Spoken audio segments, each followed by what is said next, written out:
Hola, permíteme saludarlos nuevamente y en esta ocasión referirme a ustedes desde la trinchera de mi oficina para hablar de la estructura de la oralidad en los diferentes o principales sistemas procesales. Con ello me hago referencia al derecho penal, laboral, administrativo y por supuesto al civil. En esta ocasión, la entrega versa fundamentalmente mirar los esquemas de audiencia procesal donde se hace indispensable y protagonista los sistemas orales, dado que hay circunstancias donde por supuesto se conservan aspectos muy importantes de lo escritural y que en consecuencia muchos han apostado a la oralidad como la gran panacea, la gran posibilidad de generar un marco de mayor celeridad y en efecto descongestionar los sistemas procesales, lo cual no es cierto. Por tal motivo, de acuerdo al análisis de la estructura que les presento a continuación, en las filminas que les voy a compartir, podrán observar en efecto que sin duda alguna hay una parte escritural que se mantiene y hay una parte que es muy importante en el marco de la oralidad. Presupuesto es este que sin duda nos invita en efecto a tener detalles donde la oralidad se hace de suma trascendencia e importancia. En tal sentido, no hay otra cosa que decir sino bienvenidos.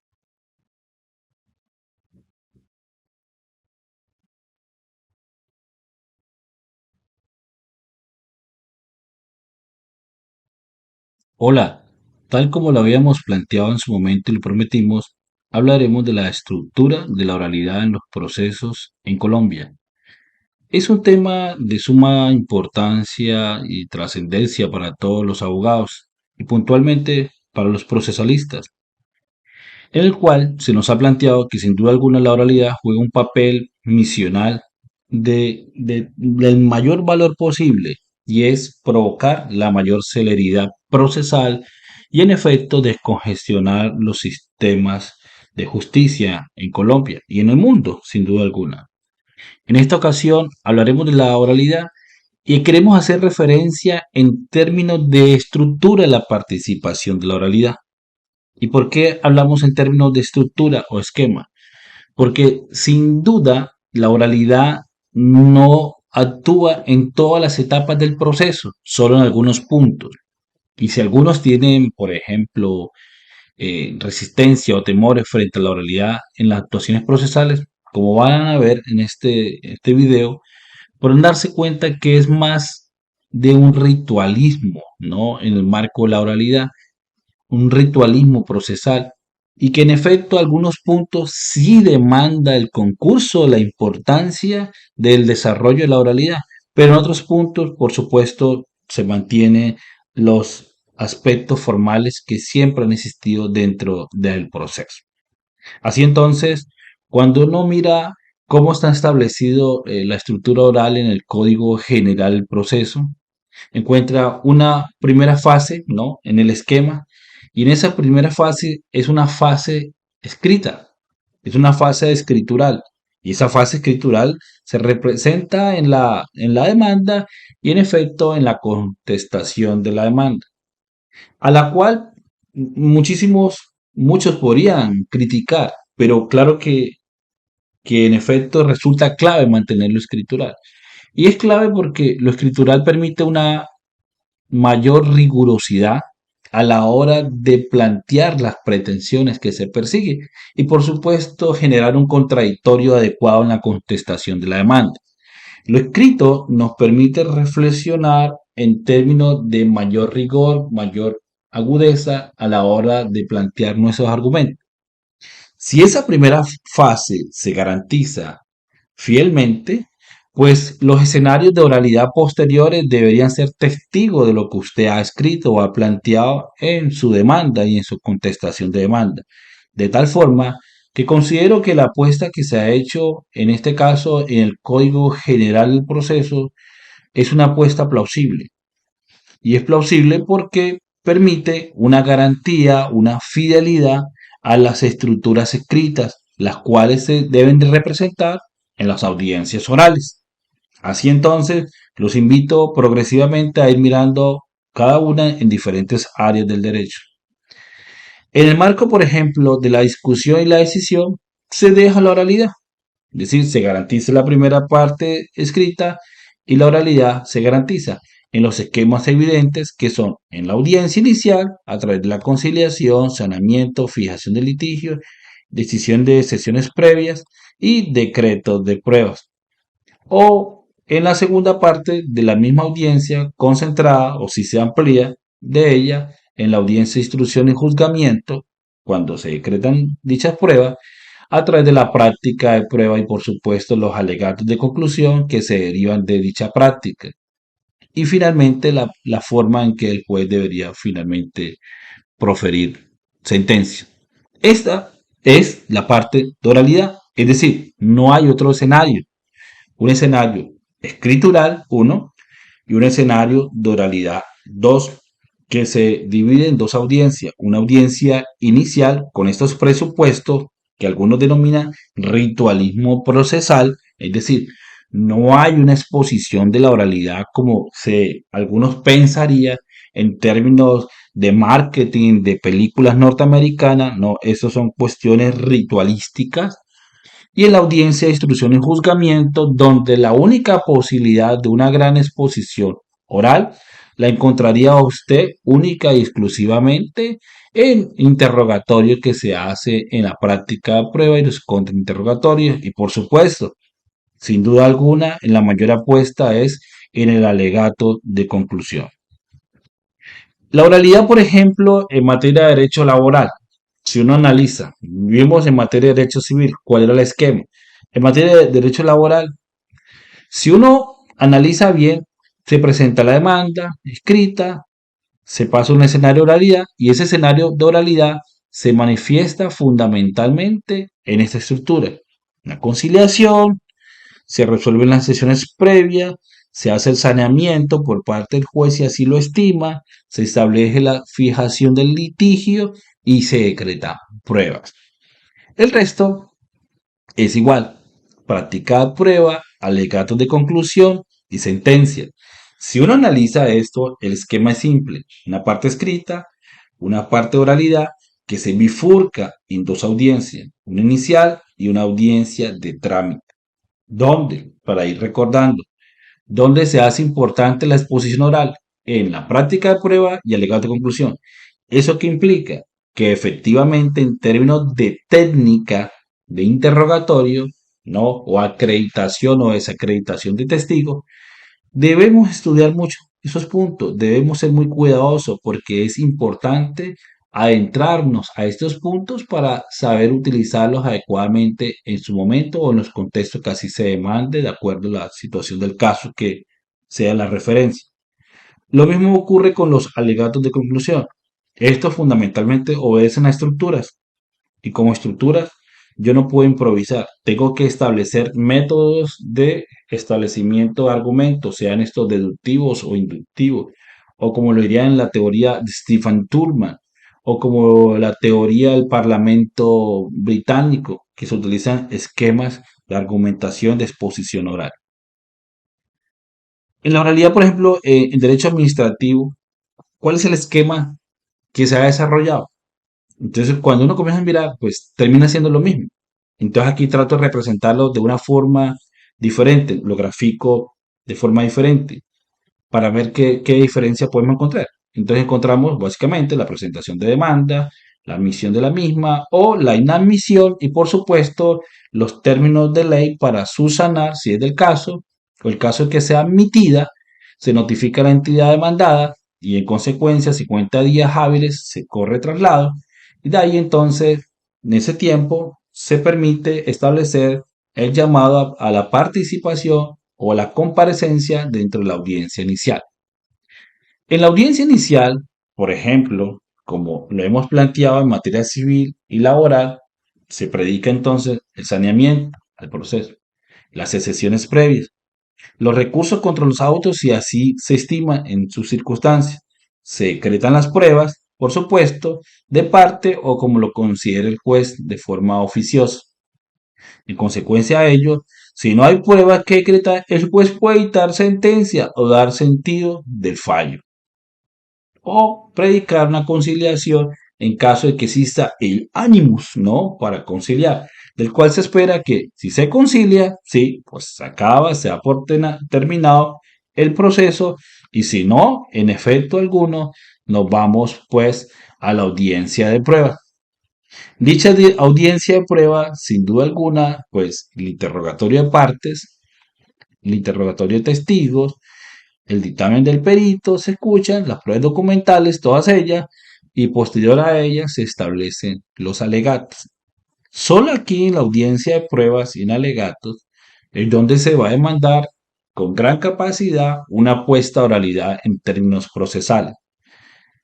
Visto así los alegatos o superados los mismos, 10 días hábiles, no, después de practicadas las pruebas, pues se fija el término razonable para estimar el sentido del fallo ahí o para proferir sentencia. Así las cosas, ese es un esquema genérico de cómo sería la estructura o el desarrollo, ¿no?, del proceso administrativo, pero son los esquemas que son muy análogos al laboral y por supuesto al civil.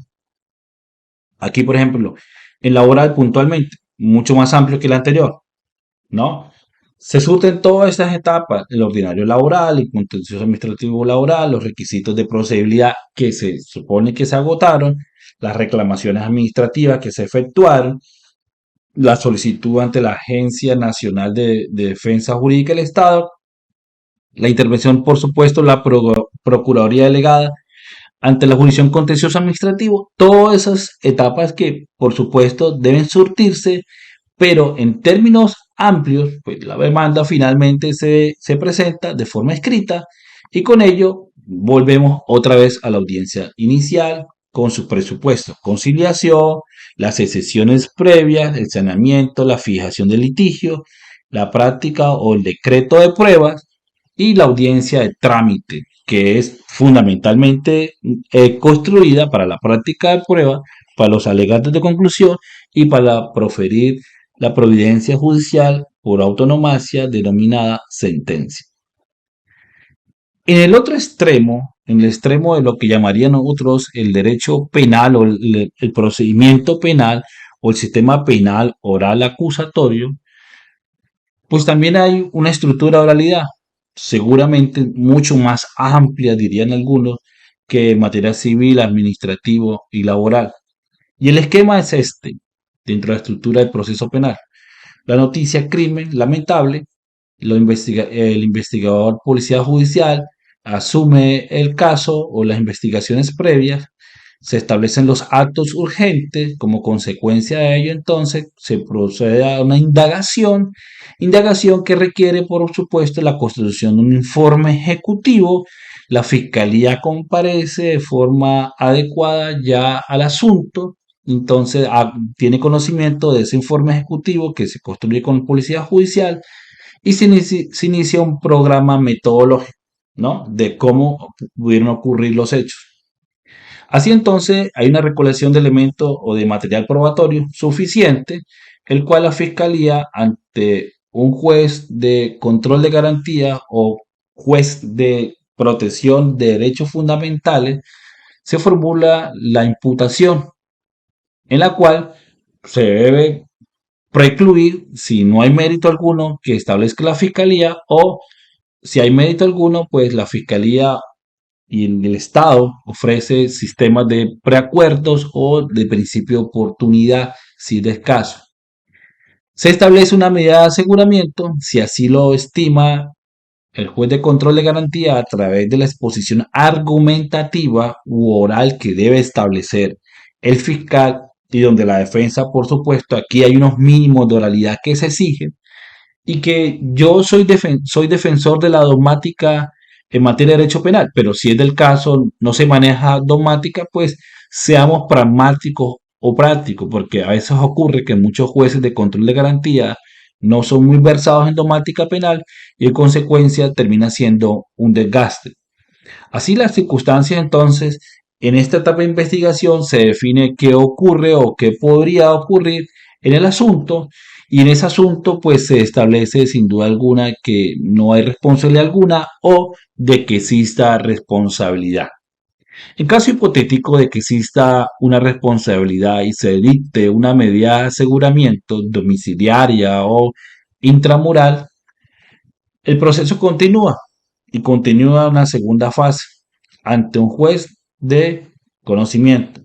En esta etapa, denominada la etapa de juicio ante un juez de conocimiento, sin duda alguna, dentro del establecimiento de la medida de aseguramiento, en su momento, en la etapa de investigación, pues se espera que el fiscal, en el término razonable, como lo predica la legislación, establezca el escrito de acusación. Establecido ese escrito de acusación, entonces, en la audiencia de acusación, que se estiman elementos importantes, el fiscal tendrá que hacer su exposición que corresponde. Se establece, por ejemplo, en la medida de lo posible, si existen impedimentos, incompetencias, recusaciones y nulidades, para sanearlas, si es del caso, en esta etapa del proceso. Y dadas así las cosas, entonces la audiencia preparatoria, donde se espera que la fiscalía efectúe una gran exposición oral, donde muestre los dientes o las herramientas que llevará a juicio. Así entonces, nos vamos para la audiencia de juicio oral, que por excelencia es determinante en el marco de la oralidad, donde se espera un extraordinario alegato de apertura por las partes, donde se establecen las promesas de lo que pretenden probar, y en efecto, superadas ellas, pues entramos a la práctica de la prueba. En las prácticas de prueba, los dos elementos genéricos que todos conocemos son el interrogatorio y el contrainterrogatorio, o con los tecnicismos que ya sabemos que se utilizan en este caso. Superados estos dos elementos que son importantes en la práctica de la prueba, donde se espera la mayor carga de oralidad y en coherencia con ello, encontramos, por supuesto, los alegatos de conclusión, que son eminentemente una exposición oral. Es aquí, en este punto que señalo, donde se hace trascendente la oralidad y en este punto, en la formulación de imputación por parte de la Fiscalía.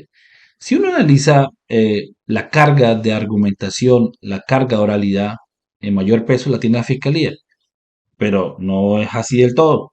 Un buen abogado que represente adecuadamente los intereses de su cliente y que realice su trabajo como debe ser, y si tiene el mérito, ¿no?, en la técnica para efectuarlo, debe hacer uso de la oralidad adecuadamente.